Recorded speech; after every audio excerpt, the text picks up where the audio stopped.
Sejumlah politisi di DPR disebut-sebut menerima aliran dana dalam kasus mega korupsi KTP elektronik. Bagaimana dampak dari kasus ini terhadap partai politik dan akankah kasus ini bisa dibongkar hingga tuntas? Untuk membahasnya sudah hadir di studio ada Ibu Elsa Syarif, pengacara mantan Bendahara Umum Partai Demokrat Muhammad Nazarudin yang ketika itu diserahkan dokumen yang merupakan titik awal penyelidikan KPK ketika itu ya Bu, tahun 2013 ya. Selamat malam, terima kasih sudah hadir di Kompas Malam. Kemudian juga ada politisi senior Golkar Leon Ababan. Selamat malam. Selamat malam. Pak Leo. Selamat malam. Dan juga peneliti dari Forum Masyarakat Peduli Parlemen, Formavi, Bang Lusius Karus. Selamat malam, Bang Lusius. Dan saudara, melalui sambungan satelit kita sudah terhubung dengan Gubernur Jawa Tengah Ganjar Pranowo. Selamat malam, Pak Ganjar. Ya, selamat malam. Pak Ganjar, saya ke Bang Ganjar lebih dulu ya. Pak Ganjar, saya mencoba membaca 121 halaman surat dakwaan dan ada beberapa kali nama Anda disebut. Kira-kira begini kronologi atau konstruksi hukum yang hendak dibangun oleh jaksa ketika menggambarkan bagaimana Anda diduga terlibat dalam kasus tersebut. Jadi diduga Anda sudah bertemu dengan beberapa orang termasuk terdakwa satu, Pak Irman, pada Mei 2010 dan ketika itu Pak Irman sudah menjanjikan akan memberikan fee kalau memang anggaran itu 5,9 akan masuk ke RAPBN dan akan disahkan menjadi APBN 2011. Kemudian diduga Anda telah menerima uang sebesar $500.000 Amerika pada tanggal atau pada September-Oktober 2010. Kira-kira waktu itu bersama anggota badan anggaran lainnya dan kemudian juga diduga Anda pada tahun 2012 menerima dari Miriam S. Haryani sebesar 5 miliar rupiah dibagi-bagi ke beberapa orang tentunya dan ketika itu jadi di total oleh jaksa Anda menerima $520.000 Amerika. Betul Pak Ganjar, $520.000 Anda terima?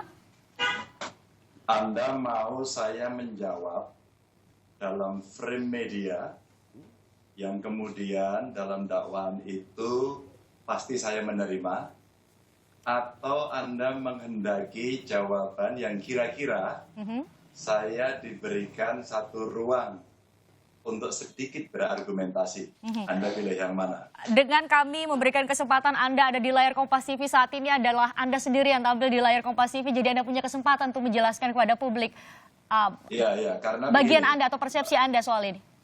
Iya, karena bahasanya cukup keras ya, menggarong, merampok itu ya kayaknya kalau ada satu dalam basket telur ya, itu putih semuanya, lalu ada telur bebek warnanya hijau satu, apakah kemudian semua dianggap juga sebagai telur yang putih? Artinya begini, dengan kronologi yang Anda baca, saya kira Anda sangat hatam sekali tadi membaca. Saya menyampaikan ada 3 spekulasi ya yang bisa diberikan atau dibaca oleh publik. Yang pertama, Ganjar menerima. Yang kedua, Ganjar tidak menerima. Yang ketiga, Ganjar sebagai wakil ketua komisi dikasih jatah, dialokasikan kalau memang itu benar dan tidak sampai kepada saya. Dari 3 spekulasi ini kemudian framing medianya udah luar biasa pokoknya. Jadi hari ini banyak orang minimal di sosial media begitu, orang bertanya, wah kamu pasti menerima, kamu rampok, kamu kurang ajar. Itu yang terjadi. Kalau berdasarkan pertanyaan Anda tadi, saya ketemu dengan orang-orang badan anggaran, saya bukan anggota badan anggaran. Oke. Saya ketemu dengan Irman, mau ditunjukin kira-kira ketemunya di mana, ya kan? Ini agak menarik. Yang ketiga, saya terima dari Miriam Yani ya tadi ya. Haryani. Miriam Haryani. Ya, Miriam Haryani. Kemarin waktu saya diperiksa menjadi saksi, Mbak Miriam itu dikonfrontasi dengan saya loh. Dan ada 2 penyidik di sana. 2 penyidik, yang satu penyidik senior. Lalu dia tanyakan, Bu Yani, apakah saudara memberikan kepada Pak Ganjar? Dia jawab tegas, tidak. Tidak. Lalu saya menanyakan kepada beliau, Mbak, mau diingat-ingat dulu, jangan-jangan saya yang lupa. Jangan-jangan saya yang mau berbohong. Jangan-jangan saya mau berkelit. Mbak, saya diingetin lagi gitu kira-kira. Di mana saya dikasih kira-kira berapa. Nanti boleh ditanya ya, 2 penyidik itu, apa jawabannya. Mudah-mudahan di KPK saat dialog itu direkam, sehingga saya bisa punya argumentasi jawaban atas tadi yang disampaikan Bu Maryam Yani memberikan kepada saya. Jawabannya Mbak 2 kali saya tanya juga, dia bilang, tidak, saya tidak ngasih gitu. Ya saya lega. Maka berhadapan dengan media dimanapun, insya Allah akan saya jelaskan dengan seclear-clearnya apa yang ada itu. Kira-kira begitu. Ya.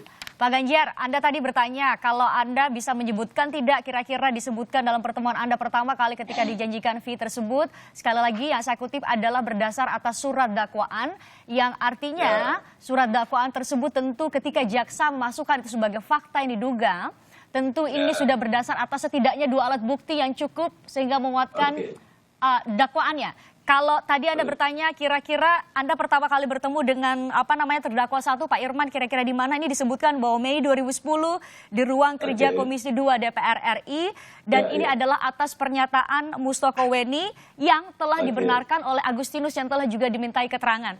Pak Ganjar. Boleh. Ya, kalau kita mau pakai analis aktor ini tidak sulit. Siapa orang yang dekat, ikuti aja, follow the actor. Ikuti aja para aktornya, pada saat itu siapa ketemu siapa di mana, janji-janji apa yang diberikan. Ya, saya bertemu dengan mereka-mereka tidak dalam pertemuan individu. Biasanya dengan menteri, biasanya dengan dirjen, dan biasanya membicarakan hal yang sifatnya lebih teknis. 1, soal anggaran, 2, soal pengawasan. Ya, kalau kemudian katakan, ya saya sempat ditanya juga di KPK, Pak Ganjar kenal dengan foto ini enggak? Gitu. Saya tidak kenal. Pada saat terakhir saya tanya, saya jadi penasaran. Itu foto siapa? Itulah yang baru saya kaget disebut, ini Andi Narogong. Siapa dia? Ya ini Pak pemainnya gitu. Itu yang disampaikan. Jadi saya dengan senang hati akan memberikan seluruh yang diinginkan, yang diberikan pada saat proses-proses itu ditanya. Maka pada saat saya diminta jadi saksi, Mbak ya, waktu itu saya lebih ditanya proses penganggaran, ditanya bagaimana tahapan-tahapannya, terus kemudian tidak ada pertanyaan sampai angka-angka ini. Maka pada saat saya ditanya, kalau begitu Pak Ganjar kita siapkan ya, Anda akan saya konfrontasi. Saya bilang siap, panggil sekarang juga. Nah ini yang pada saat konfrontasi itu diberikan, si orang yang dikonfrontir itu menjawab tidak, saya tidak kasih. Makanya saya akan jawab semuanya. Kita ke Bu Elsa nih Pak Ganjar, saya beri kesempatan karena Bu Elsa yang diserahi berkas semacam dokumen yang kemudian menceritakan bahkan Nazarudin memberikan kronologi jauh sebelum anggaran itu menjadi disahkan dalam APBN 2011 ya Bu Elsa? Yang saya dengar, yang diberikan data dari Nazarudin itu adalah suatu begitu pentingnya pembuatan EKTP ini untuk rakyat Indonesia dalam segala hal ya, sehingga dibuatlah bagaimana perencanaan, bagaimana untuk bisa mendapatkan anggaran itu. Jadi dibuatlah feasibility study-nya, terus untuk menetapkan anggaran tersebut dan sangat rapi dibuatnya. Dan itu dibuat perencanaannya yang ini Nazarudin jauh sebelum dianggarkan di APBN sebelum dibuat oleh kementerian yang kemudian diajukan kepada DPR, itulah yang diketahui oleh Nazarudin. Karena kan Nazarudin tertangkapnya Agustus 2011. Jadi yang dia ketahui hanya 2010 kejadian itu. Jadi bagaimana menetapkan ini pantasnya anggarannya berapa gitu. Jadi bikin feasibility study-nya, terus datu untuk membiayain ini ada 5 perusahaan, mereka saling menaruh uang untuk bisa menjadi suatu proyek. Nah kemudian ada bosnya yang nge-range ini semua. Kemudian bosnya siapa Bu Elsa? Aduh, itu kan sudah KPK udah tahu semua. Jadi nanti tinggal nanti bagaimana menggolkan ini. Bosnya kasih juga siapa? Ya. Kasih ke siapa, terus Bu nanti Elsa ke masih DPR. ragu-ragu nih nyebutnya, padahal Bu Elsa loh yang nerima dokumen lengkap Bukan dari Nazarudin ketika itu. Saya tidak mau, karena itu kan sifatnya pro justisia. Jadi yang berwenang adalah pengadilan, jadi saya nggak perlu bicara itu. Baik, kita akan bahas lebih lanjut lagi. Kira-kira kalau kita lihat kan kronologinya adalah jauh sebelum dianggarkan pun sudah ada dalam bentuk pertemuan-pertemuan semangat untuk melakukan korupsi. Ya, Jadi awalnya kan nilainya 6,9 yang dianggarkan. 6,9 lebih besar lagi, 1 triliun lebih besar. 6,9 diajukan ke dari kementerian, udah tuh diajukan ke itu, akhirnya jadinya 5,9 kan. 5,9 jadinya. Kemudian untuk menutupkan supaya ini nggak akan diperiksa-periksa, ada lagi pengajuan supervisi dari KPK. Jadi itu perlu diperiksa juga. Sebetulnya semuanya sudah yakin ini nggak akan kebongkar. Sudah yakin. Dari hulu ke hilir sudah ditutup. Diberi Namanya supervisi. Supervisi. Diberi porsi masing-masing dapat bagiannya nih. Tapi Kita akan bahas selanjutnya lagi. ternyata KPK sekarang buka juga. Jadi yang kebuka yang dulu.